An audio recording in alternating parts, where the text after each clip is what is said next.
All right. Good long-time listener there. Good loyal listener to Comeback Sports. So, we've certainly covered the Celtics. We've talked about how annoying they are right now, but we're going to go back to the NHL. We just mentioned how the Bruins playoff series is coming up with the Caps on Saturday. That's going to be a fun series to talk about, fun series to watch over the next couple of weeks. But one thing that happened in the NHL the other night was really history was made. Brandon, I know you want to talk about this as well, but Mathieu Joseph, Gemel Smith, and Daniel Walcott, all black players for the Tampa Bay Lightning, 3 forwards, started on the first line for the Tampa Bay Lightning the other night. That was the first time 3 black players started on the front line for any NHL team, I believe, in the history of the league.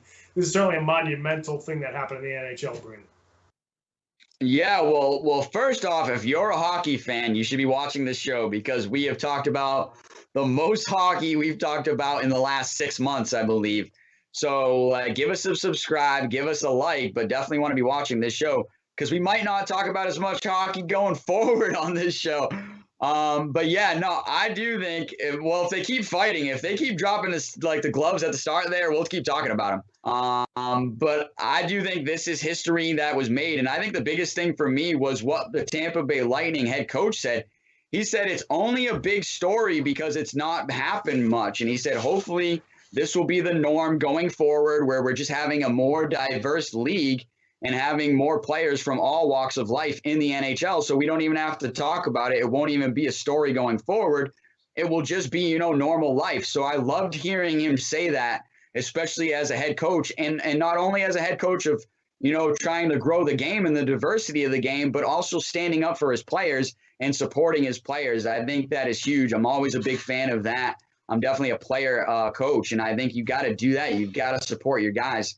And he was definitely doing that. So, I think it's huge. It's a huge moment for hockey. I think a huge moment for the country because I think in other countries, you probably would have already seen this in other countries that even play professional hockey.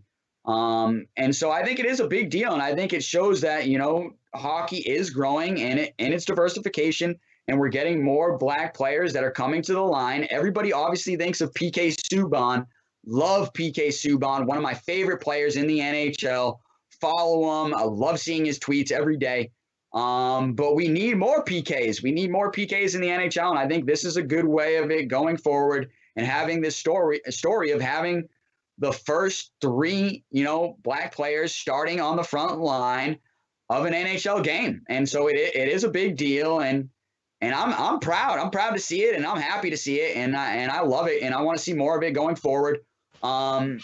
But yeah, I think it's something that hockey definitely needs, and it's a good thing for the game. Yeah, definitely. One of the things I like too is that it's in Tampa Bay. Hockey for the longest time, it kind of still is looked at as a sort of a regional sport or a niche sport where it's the cold weather cities are the ones that hockey players come from. But as soon as Wayne Gretzky was with the Kings, then you saw more hockey players come out of California and so forth. So when you're seeing, maybe more black kids want to play hockey when they see something like this, and then it's in Tampa Bay, so you're in a city that's not a traditional hockey town, even though Tampa Bay, the last 2 decades has been incredibly successful in the NHL. They got an awesome arena. They have great fans. They have good ownership. So it's one of those things where not only are you seeing maybe more black kids playing, but you're also seeing it come from a city that's not a traditional hockey city. So you're growing the game even more because of those 2 reasons. And actually, I believe the Kings AHL affiliate did this same thing earlier in the season. They had 3 black players on their first forward line of one of their games. And that's, out in LA. So you again have 2 warm weather cities that people say aren't going to grow the game of hockey. And now you're seeing it in those 2 cities. So that's great to see with all those guys as well. And like you said, I think it's just good for hockey. It's good for the game, and just keep, every single sport, you got to just keep trying to expand to all different, interests and generations and so forth. And I think this is one of the ways to do that. Yeah, I'm glad you just said that because that's it. Sports is one of those things that crosses boundaries. It breaks down borders and walls. It's international. Everybody loves it. It brings so many people together. And when you do it for the right reasons and you come together and enjoy sports for the right reasons and together, it's just an amazing thing. And I mean, I think we've seen throughout our lives, I know so many heartwarming moments come out of sports.